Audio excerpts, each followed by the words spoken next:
Majburiy matematikada tushgan savollardan bir quyidagi misolni ko'rib o'tamiz. Bunda uchburchakning burchaklari 1, 2, 6 nisbatda bo'lsa, katta burchagiga qo'shni burchakni aniqlang debdi. Bu nima demoqchi? Ya'ni uchburchakni chizamiz. Bu x bo'lsa deyapti, keyingisi 2x bo'lsa deyapti va bu 6x. Ya'ni 6x, ya'ni katta burchakka qo'shni burchak nima bo'ladi bu?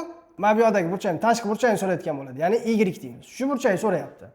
Bizda x, 2x, 6x ni qo'shamiz, 180 gradusga tenglashtiramiz. x qo'shamiz 2x qo'shamiz 6x teng 180.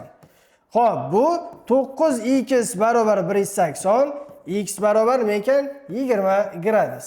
Demak, bu yoqqa 6ximiz nima ekan? 120 gradus ekan. Demak, bu 180 ni to'ldiradigan bo'lsa, y'imiz nima ekan? 60 gradus bo'ladi. Javob C javob. Agar videomiz yoqqan bo'lsa, kanalimizga a'zo bo'lib, bitta like bosib qo'yamiz.